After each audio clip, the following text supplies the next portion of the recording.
Plus quality वाली माशाल्लाह पट लियो। ते अज जनाब दोस्तों की फरमैश वास्ते माशाल्लाह पट लियांदी ने माशाल्लाह ए प्लस क्वालिटी। उम्र जनाब दी 5 महीने और खूबसूरत माशाल्लाह चीज़ है, बिल्कुल बरीक पशम दे विच और तोता फेस ने और वेल माशाल्लाह चेक कर सकते हैं। चंगी लंबी वेल दोम वेखो बिल्कुल तीर वाली कर सीधी और माशाल्लाह कन्ना दे लापर भी चेक कर सकते हैं, चंगे लंबे कन। वाइट अख दे विच माशाल्लाह हर पॉइंट माशाल्लाह ए प्लस है, कोई ऐसा पॉइंट नहीं जिहड़ा बिरा कम होवे।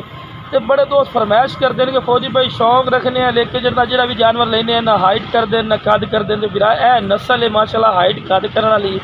तो शौक रखना तो बिरा ही जो शौक रखो। टैडियाँ दोगले जी होंगे उन्होंने लमण का फायदा नहीं होता। यह होंगी क्वालिटी और माशाल्लाह नस्ल बिल्कुल जी एनू आंदे बिरा क्वालिटी माशाल्लाह हुसन खूबसूरती कोई ऐसा पॉइंट नहीं जो बिरा कम हो दिया। तो बिरा शौक वाली चीज़ ने भाई रैट थोड़ा भरना पौसी लेकिन क्वालिटी और खूबसूरती और नस्ल बिरा इस तो बाद नहीं होती। प्योर खट्टी मक्खी चीनी ने मदरसा नस्ल दी और वाइट माशाल्लाह पे खूबसूरत चीज़ है। सही पे जरा टोर के विखा दी है ना पहले तो विखा दी माशाल्लाह बिल्कुल बंद मत्थे दे फेस ब्यूटी भी माशाल्लाह चेक कर सकते हैं। बिल्कुल तोता फेस ने और माशाल्लाह झालर भी चेक कर सकते हैं, चंगी झालर और बिल्कुल चिट्टे सिंह कन्ना दे लापर वेखो माशाल्लाह। एनू बिरा हुसन और खूबसूरती आखते हैं। इस तो बाद हुसन तो खूबसूरती बिरा नहीं होती। तो पैर बनने तो तुम सिर्फ वीडियो बना के चेक करवानी होती, इस करके ऐसा ही जरा टोर के विखा दिया ना।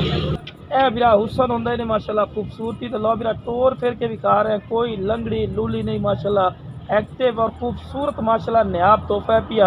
और बिरा लख रुपये की बकरी की माशाल्लाह पट्ठन पईयां 5 महीने उम्र है और खूबसूरत माशाल्लाह खूबसूरत चीज़ ने और ये लख रुपये की बकरी माशाल्लाह बनती है अगे जाके। बाद अंदर भी खुराक जितनी मर्जी पे ना हाइट कर दी है ना कद ना कोई चीज़ माशाल्लाह है हुसन है भाई खूबसूरती भी ने माशाल्लाह और क्वालिटी और नस्ल वाली माशाल्लाह चीज़ ने।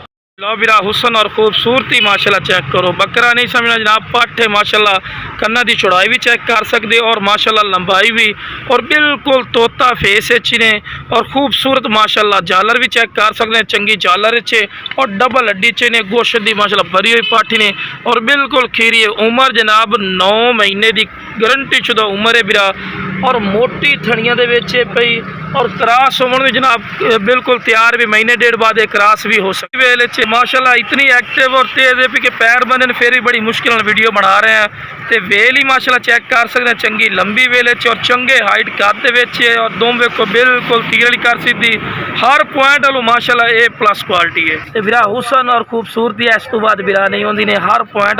लो बिरा चारा ही खवा पिवा के विखा रहे हैं माशाल्लाह सेहतमंद चीज़ है और खूबसूरत